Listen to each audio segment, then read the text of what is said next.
एक छोटा हाथी था जिसका नाम गज्जू था। गज्जू को अपने बड़े कानों से उड़ने की इच्छा होती थी। एक दिन उसने एक चिड़िया को आसमान में उड़ते हुए देखा। गज्जू बहुत उत्सुक हुआ और उसने चिड़िया से पूछा, तुम इतनी आसानी से कैसे उड़ लेती हो? चिड़िया ने कहा, मेरे पंख हैं जो मुझे हवा में उड़ने में मदद करते हैं। गज्जू ने अपने बड़े कानों को देखा और सोचा, क्या मेरे कण भी मुझे उड़ने में मदद कर सकते हैं? अगले दिन गज्जू एक ऊंची पहाड़ी पर चढ़ गया। उसने अपने बड़े कानों को फैलाया और जोर से फैफडेन लगा। गज्जू नीचे गिर गया। धरती पर धद्दम की आवाज आई। कुछ देर बाद गज्जू उठा और उसने देखा कि उसके आसपास बहुत से जानवर जमा हो गए हैं। सब हंस रहे थे। एक बूढ़े बंदर ने कहा, गज्जू, तुम बहुत बड़े हो और तुम्हारे पंख नहीं है। हाथी उड़ नहीं सकते। गज्जू को बहुत शर्म आई। उसने सोचा, बंदर सही कह रहा है, मैं कभी उड़ नहीं सकता। लेकिन फिर उसने चिड़िया को याद किया। चिड़िया छोटी थी, लेकिन वो उड़ सकती थी। गज्जू ने सोचा, हो सकता है कि मैं उड़ ना सकूं, लेकिन मैं और भी बहुत कुछ कर सकता हूं। उस दिन से गज्जू ने दौड़ना, कूदना और पेड़ों पर चढ़ना सीखा। वो अब भी उड़ना चाहता था, लेकिन वो समझ गया था कि हर किसी में अपनी अलग प्रतिभा होती है। The rain lashed against the attic window, each drop a tiny hammer blow against the silence. Anjali shivered, pulling her threadbare shawl tighter. It was well past midnight in their ancestral home in Indore, and a gnawing sense of unease had replaced her usual insomnia. She'd come up here, to the dusty, forgotten attic, searching for old photo albums, anything to distract her from the persistent whispers that seemed to coil around the corners of the house since her grandmother's passing a week ago. A sudden, sharp creak from the floorboards behind her made her heart leap into her throat. She spun around, her breath catching. Nothing, just the shadows dancing in the flickering glow of her phone's flashlight. Must be the old house settling, she told herself, but her palms were slick with cold sweat. She resumed her search, her fingers brushing over forgotten trunks and moth-eaten tapestries. Then, her hand snagged on something hard and cold tucked beneath a stack of yellowed newspapers. It was a small, ornate wooden box, intricately carved with symbols she didn't recognize. A chill crawled up her spine. This wasn't something she remembered. As she fumbled with the clasp, a faint, metallic scent reached her nostrils. Copper. And something else, something sickly sweet. The latch clicked open with a soft sigh. Inside, nestled on a bed of dried, crumbling rose petals, lay a single, tarnished silver locket. Just as her fingers closed around it, the attic door downstairs slammed shut with a deafening bang. Her phone, precariously balanced on a nearby trunk, suddenly went dark. The flashlight beam died, plunging the attic into absolute blackness. From the oppressive darkness, a low, guttural whisper snaked through the air, right beside her ear. एक शांत गांव में जीवन रमणीय आकर्षण के साथ खुलता है। एक सूक्ष्म बेचैनी शांतिपूर्ण मुखौटे के नीचे बनी रहती है, जिसका संकेत पेड़ों की स्थिरता से मिलता है। अर्जुन गांव में प्रवेश करता है। एक हल्की मुस्कान भीतर के तूफान को छुपा रही है। अर्जुन घर में प्रवेश करता है। घर शांत है, लेकिन अंदर एक अजीब सी अनहोनी का अंदेशा है। अर्जुन अपनी माँ को आवाज देता है, पर कोई जवाब नहीं। चिंता उसके चेहरे पर हा जा आती है। अचानक उसकी नजर खून से सने चाकू पर पड़ती है। उसके चेहरे पर भय और दहशत छा जाती है। अर्जुन एक अनदेखे आतंक से पीछा करते हुए घने जंगल में भागता है। जंगल की भयानक आवाजें उसके डर को बढ़ाती हैं, क्योंकि वह लड़खड़ाता है और जमीन पर गिर जाता है। जैसे ही वह उठता है, उसके सामने एक भयानक चेहरा मंडराता है। Once upon a time, in the rural landscapes of America, there lived a young lad named Abraham. He hailed from a humble background, but was profoundly anchored in his belief in honesty and truth. Each day, he assisted his father in the fields, and whenever he found a moment's peace, he would devour books. One fine day, Abraham was chopping wood in the forest, wielding his father's old axe, a prized possession, as it was pivotal to all household chores. As the day wore on, his foot slipped, and the axe found its way into the river. Abraham was distraught. He knew that without retrieving the axe, his father would be heartbroken. He sat by the riverbank, his eyes welling up with tears. Suddenly, from the depths of the river emerged an elderly gentleman, the spirit guardian of the river. He queried Abraham, "Lad, why do you lament?" Abraham candidly recounted his tale. The guardian spirit smiled and took a plunge into the river, resurfacing with a golden axe. "Is this yours?" he probed. Abraham shook his head. "No, that's not mine. My axe was iron." The spirit dove into the water again, presenting this time a silver axe. "Is this one yours?" Again, Abraham replied, "No, sir. Mine was a rudimentary iron axe, old and unremarkable." For the third time, the spirit retrieved the genuine iron axe from the water. Abraham, jubilant, exclaimed, "Yes, that's my axe." Impressed by his honesty, the guardian spirit declared, "For your truthfulness, all 3 axes are now yours." Abraham returned home delighted, yet his true treasure remained his ever steadfast integrity. Once upon a time, in the whimsical village of Corkshire, there was a farmer named Percy who was rather unwillingly dedicated to his profession. Though surrounded by fields of rich earth and the sweet songs of chubby sparrows, Percy loathed the idea of getting his boots dirty. Percy's farm was the talk of the town, but not for the reasons one would expect. Rather, it was because he had installed a series of clever contraptions to avoid manual labor. There was the chicken chucker that propelled his poultry to the grains so he wouldn't need to feed them by hand. Percy also had the moody mower that went round the fields without him having to guide it. One day, Percy was sitting back in his hammock, sipping lemonade and marveling at his inventions, when Penelope, the wise old tortoise of the village, ambled by. "Oh, dear Percy," she said with a slight chuckle, "have you ever considered why these gadgets keep breaking down?" Percy frowned, sipping his lemonade. "Peculiar creatures, these machines," he said. "They simply refuse to work sometimes." Penelope smiled wryly. "Perhaps," she offered, "it's because your devices lack the heart and soul of a farmer." Percy waved her comment away, like a passing annoyance. "Nonsense. Machines don't need heart. They just need the occasional hit with a spanner." As if on cue, the chicken chucker gave a loud clunk and ground to a halt, launching chickens into the barn walls rather than out to pasture. Percy sighed and fetched his trusty spanner. A week passed, and it was clear the machines had had enough of their banana oil taped fixes. The moody mower gyrated wildly, nearly mowing down Percy's prized cabbage patch. The townsfolk watched in amusement, especially young Timmy, who took notes for his How Not to Farm booklet. Suddenly, Percy found himself with a field to sow, sheep to tend, and cabbage to salvage, all by hand. And despite himself, a change began stirring in that stubborn heart. As days turned to weeks, Percy rediscovered the simple joys of farming. The sound of tilling earth, the warm satisfaction from milking a cow, and the pride of growing real, unchucked eggs brought a newfound appreciation. And so it was Percy learned that heart and soul were indeed part of the farming experience. No machine could replace the dance between farmer and farm. When Penelope returned, Percy was waxing poetic about his potato crop, an event worthy of a village gathering. She nodded knowingly. "Sometimes, Percy, it's not about avoiding the muck, but about embracing it." Percy grinned sheepishly. "That, dear Penelope, is an invention I can truly admire." The end of hiatus was the beginning of Percy's true farming era. In this new era, gadgets were merely assistants, and his hands the true masters.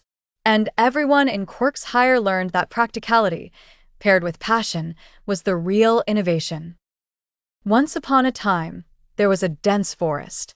In this forest resided a large flock of pigeons. The leader of the flock was an experienced and wise pigeon. He cared deeply for his companions and always advised them to stay united. One day, while searching for food, the pigeons flew to a place where they saw grains of rice scattered all over the ground. Overjoyed at the sight of so much rice, the pigeons couldn't contain their excitement. The leader warned them, "Wait, something seems fishy here. How could so many grains of rice lie openly in one place? It could be a trap laid by a hunter." Despite the warning, the pigeons were very hungry. Their greed got the better of them. They disregarded the leader's caution and all descended upon the grains together. As soon as they landed, they found themselves trapped in a massive net.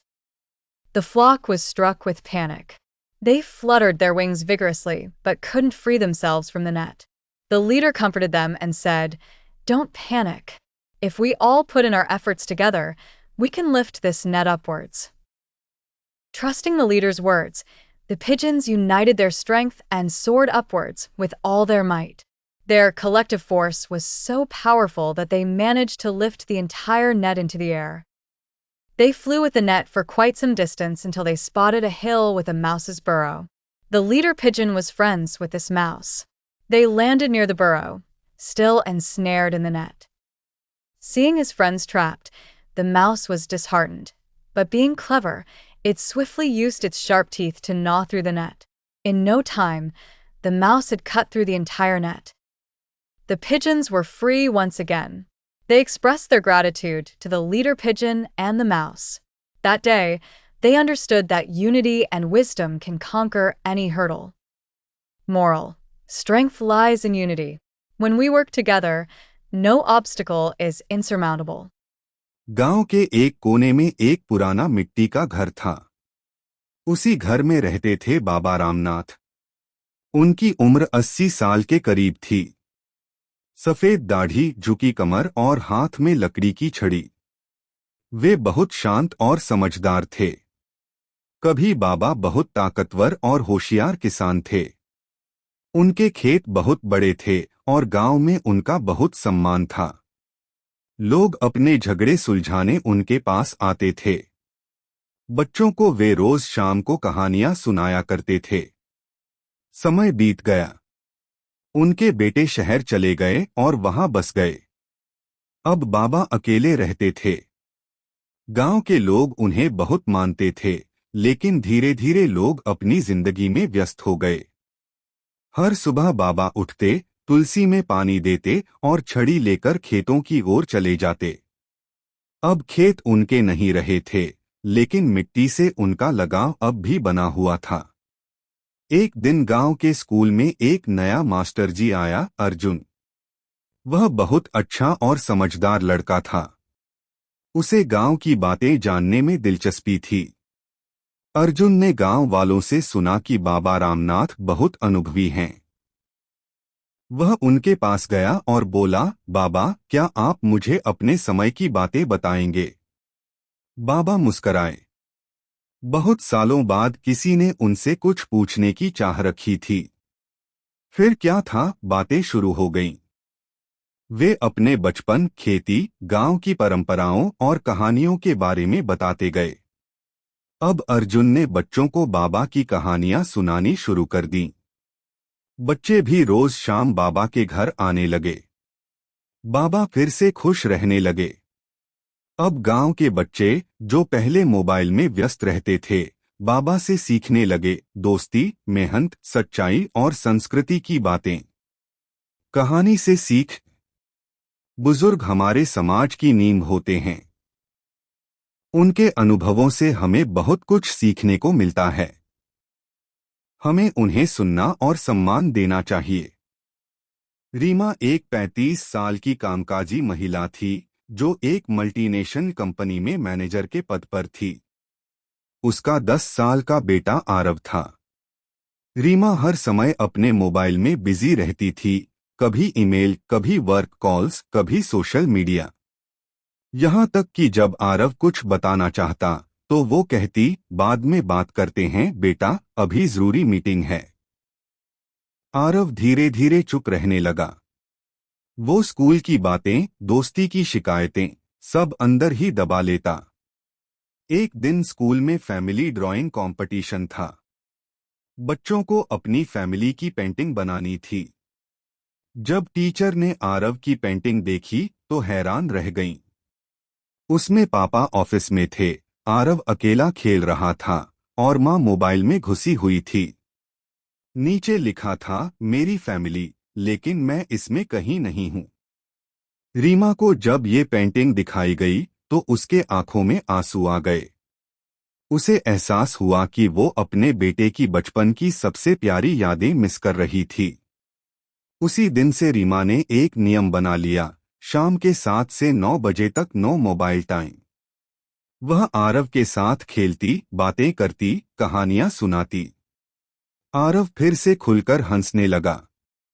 सीख, तकनीक जरूरी है, लेकिन अपनों से जुड़ाव उससे भी ज्यादा जरूरी है।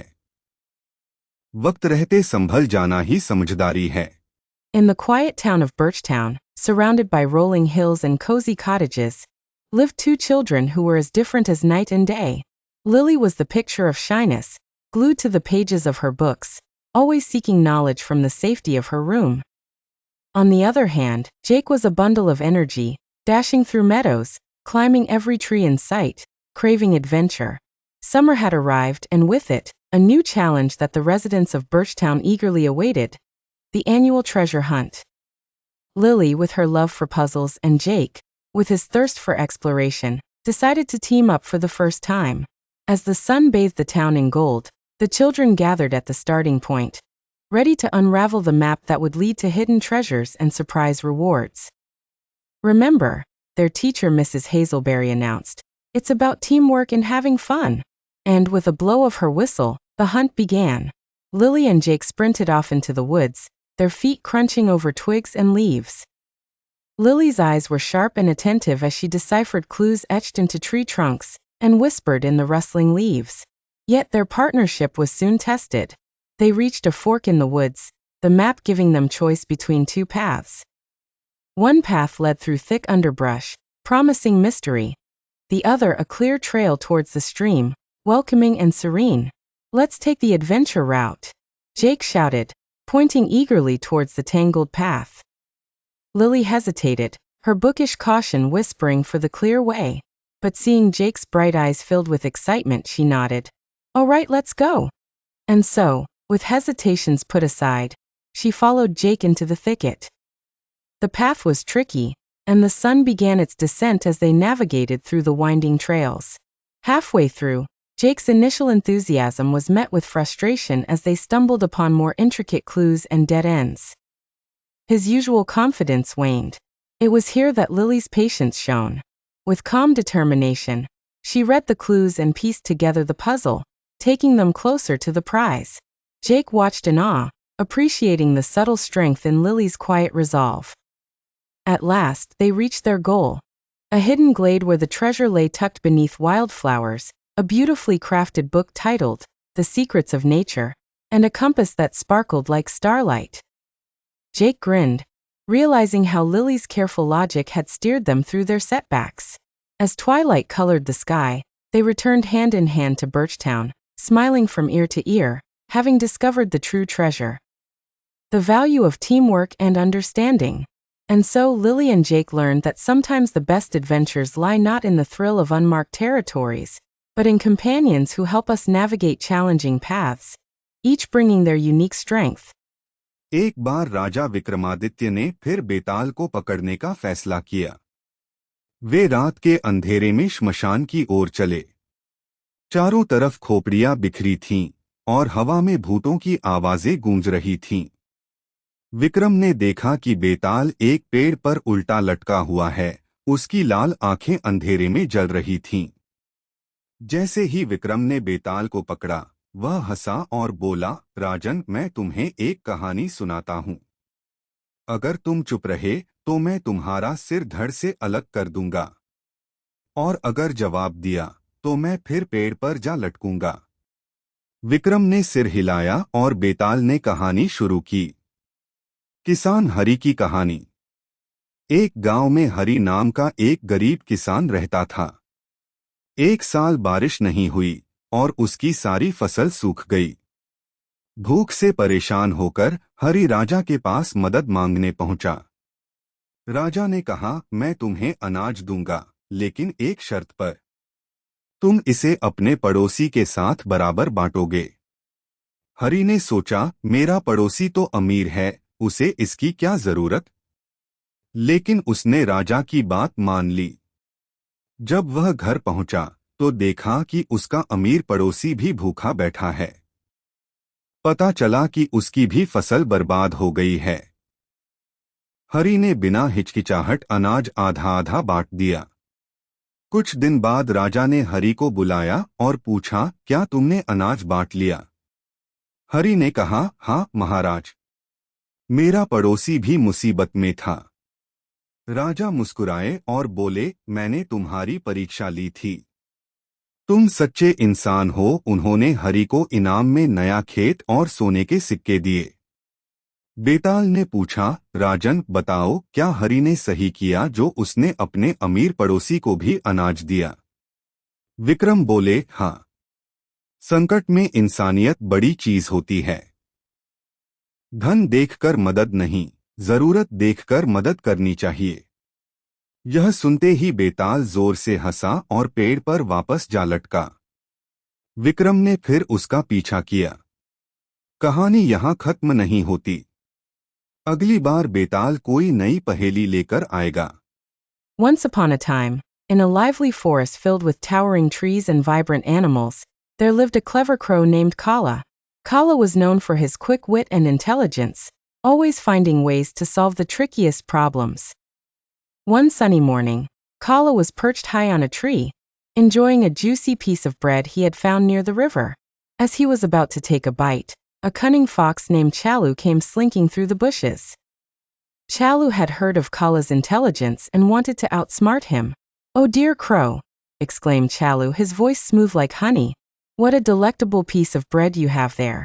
Surely someone as talented as you deserves not only to feast but also to serenade the entire forest with your song." Kala knew of Chalu's reputation as a trickster. He paused for a moment, his eyes narrowing as he scrutinized Chalu's motive. "You flatter me greatly, dear fox," Kala replied. "But today my song will remain silent. Besides, my voice may not match the melodious tunes you imagine." Persisting, Chalu praised, "Your voice must be heavenly, crow, and this forest would be honored to hear it. Imagine how magnificent it would be to bless us with both music and bread." Kala, being wise, understood Chalu's true intentions. He wanted the bread. A plan began to form in Kala's mind. "Very well," he said aloud, "but I'll only sing if you dance for me first." Chalu, surprised yet intrigued, agreed. He imagined himself the perfect dancer, and started swaying his bushy tail and bouncing around on his paws. Watching the spectacle, other forest animals peeked through the trees, giggling at the sight of the fox's foolish dance. Kala decided it was time to add to the comedy. With a loud caw, Kala dropped the bread intentionally, but not towards Chalu. Instead, it landed in a patch of thorny bushes. Chalu rushed forward, only to be stopped by the sharp thorns prickling his fur. "Oh, clever crow!" he exclaimed, realizing he had been outsmarted. Grumbling to himself, Chalu retreated, his pride bruised but his lesson learned. Kala, delighted at the turn of events, shared smiles with his fellow creatures, knowing he had navigated the fox's trickery with wit and caution. Thus, the forest remained a place of harmony and laughter, thanks to the clever crow's wisdom and the cunning fox's humbling experience. बहुत समय पहले की बात है, धराव्य नाम का एक भव्य राज्य था, जो समुद्र के किनारे ऊंचे काले पर्वतों के बीच बसा था। उस राज्य में राजा वरुण का शासन था। जब वह छोटा था, उसके पिता की रहस्यमयी मृत्यु के बाद उसने युवावस्था में ही सिंहासन संभाल लिया। लोगों को उम्मीद थी कि वह एक न्यायप्रिय राजा बनेगा, लेकिन समय के साथ वह कठोर, शक्की और अत्याचारी बन गया। राजा वरुण को लगता था कि दया दिखाना कमजोरी है। उसने कर इतने बढ़ा दिए कि गरीब किसानों के पास खाने को भी कुछ न बचा। बच्चों की आंखों में भूख और डर बस गया। राजा हर रात अपने महल में सोने की थालियों में भोज करता, जबकि उसकी प्रजा भूख से तड़पती। दरबार में कोई खुलकर बोल नहीं सकता था। जो विरोध करता अगली सुबह गायब पाया जाता। राज्य में ये कानून बना दिया गया कि जो भी राजा के खिलाफ कुछ कहेगा, उसे अंधेरी कालकोठरी में डाल दिया जाएगा। वह स्थान इतना भयावह था कि वहां से आज तक कोई लौटकर नहीं आया। राजा ने हंसी पर भी प्रतिबंध लगा दिया। गीत संगीत त्योहार नृत्य सब कुछ बंद करवा दिया। राज्य का रंग फीका पड़ गया और लोग डर के साए में जीने लगे। लेकिन राज्य के एक कोने में एक छोटी सी लड़की आर्या रहती थी। वह सिर्फ 16 साल की थी, लेकिन उसकी आवाज में जादू था। वह एक पेड़ के नीचे बैठकर गाती और लोग उसका गीत सुनकर अपने दुख कुछ समय के लिए भूल जाते। उसके गीतों में उम्मीद थी, प्यार था और परिवर्तन की पुकार थी। जब राजा को उसके बारे में पता चला तो वह आग बबूला हो गया। उसने सिपाहियों को भेजकर आर्या को पकड़वा लिया। जब आर्या को दरबार में लाया गया तो सबको लगा वह डर जाएगी। लेकिन उसने राजा की आंखों में आंखें डालकर कहा, आपका ताज भारी है क्योंकि वह हमारी आंखों के आंसुओं से भीगा हुआ है। सारा दरबार सन्न रह गया। राजा भी कुछ पल को चुप रह गया। उस रात वह सो नहीं पाया। आर्या की बात उसके मन में गूंजती रही। पहली बार उसने अपने महल से बाहर निकलने का फैसला किया। वह साधारण भेष में अकेले ही अपने राज्य की गलियों में गया। उसने भूखे बच्चों को, टूटे हुए घरों को और थके हुए लोगों को देखा। उसका दिल कांप गया। अगली सुबह सब कुछ बदल गया। राजा ने कठोर कानून रद्द कर दिए। आर्या और अन्य कैदियों को रिहा किया गया। कलाकारों को बुलाकर दरबार में फिर से संगीत बजने लगा। कर कम कर दिए गए, स्कूल फिर से खोले गए और त्योहार मनाने की इजाजत दी गई। लोगों को यकीन नहीं हुआ कि यह वही राजा वरुण है, लेकिन धीरे धीरे उनके दिलों में विश्वास लौट आया। कुछ वर्षों बाद धराविया फिर से हरा भरा हो गया। खेतों में फसलें लहराने लगी। बच्चे हंसने लगे। आर्या अब दरबार की संगीत गुरु बन चुकी थी और बच्चों को गीत संगीत सिखाती थी। राजा वरुण अब एक नया इंसान बन चुका था। उसने अपने अतीत की गलतियों से सीखा और अंत तक न्याय और करुणा से राज्य किया। सीख, कठोर से कठोर दिल भी बदल सकता है अगर वह सच का सामना करने की हिम्मत करे। Once upon a time in the expansive Serengeti, there lived a small lion named Gerald. Unlike his peers, who roared with fierce bellows and strutted around with confidence, Gerald's best attempt at a roar sounded more like a kitten sneezing. His awkward attempts at dominance often resulted in his peers laughing uncontrollably. One sunny afternoon, while his pride was napping, Gerald noticed some zebras grazing nearby. A bright idea struck him: what if he could prove his courage by pulling off a grand zebra chase, single-handedly? Surely, everyone would forget about his feeble roar then. Being more of a strategist than a fighter, Gerald sneaked into the nearby mud pit, thinking a good camouflage might help him in his grand plan. Mud was everywhere, in his mane, his ears, even his tail. He looked less like a gallant lion and more like an undefined blob of nature's mischief. Approaching the zebras, Gerald cleared his throat. "Roar," he exclaimed, advancing with a gallop that resembled a confused dance rather than the fearsome dash of a predator. The zebras raised their heads, paused for a moment, and then continued munching the lush grass, entirely unbothered.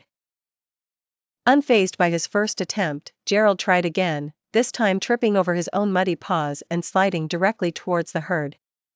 The zebras, finding this sight surprisingly entertaining, decided to partake in this impromptu amusing show and actually ran in circles around Gerald. At this point, Gerald realized the slapstick humor unfolding in the savannah. Instead of feeling embarrassed, he started laughing.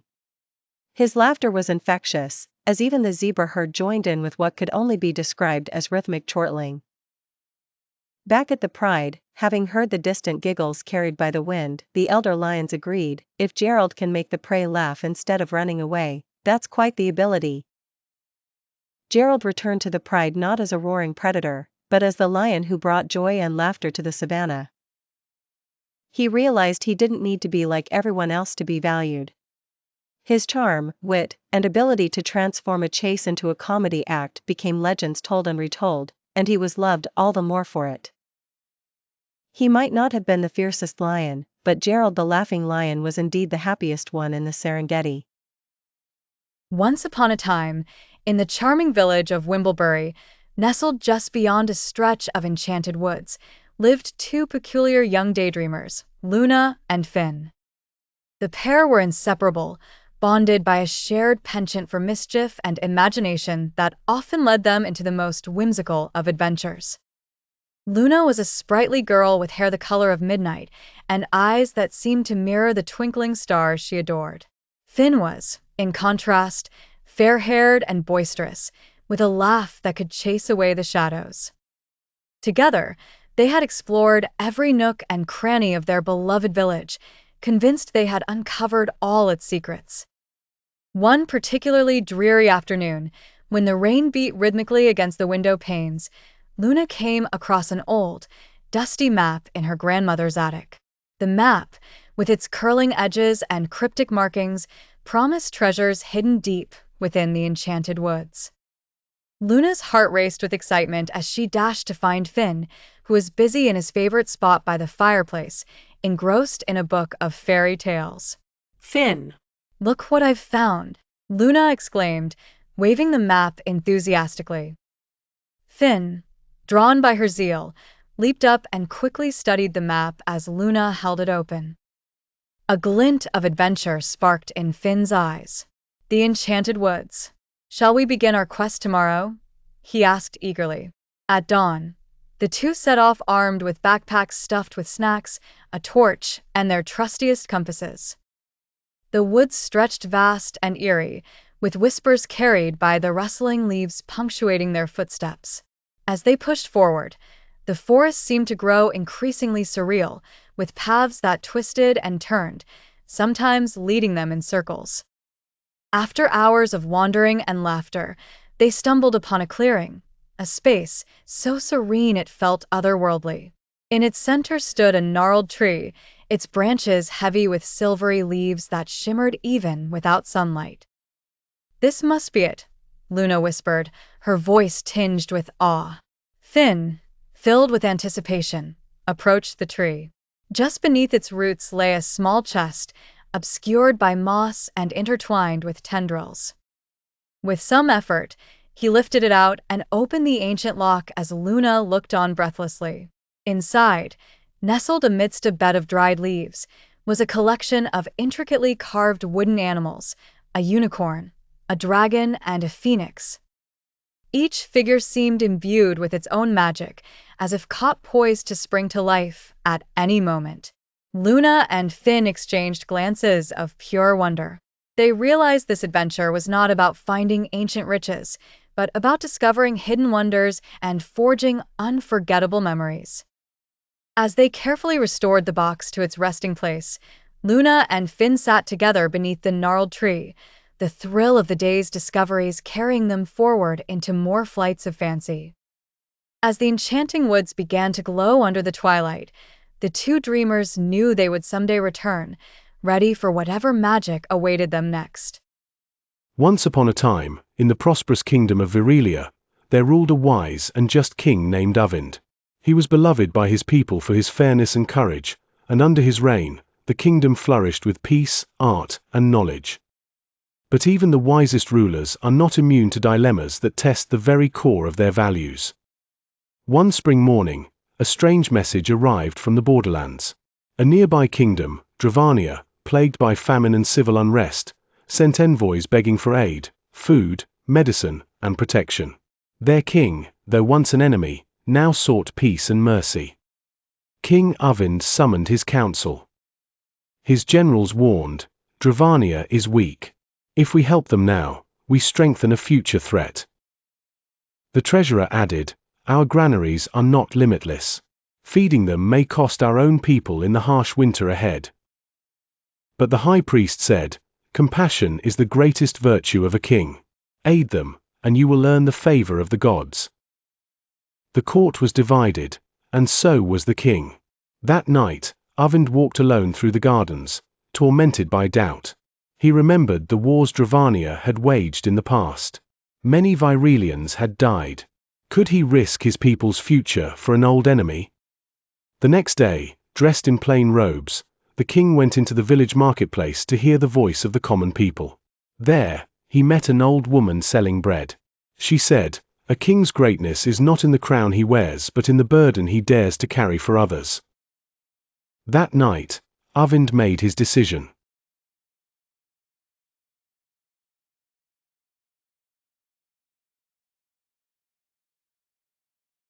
Once upon a time, in the whimsical town of Oddington, lived a peculiar young man named Eddie.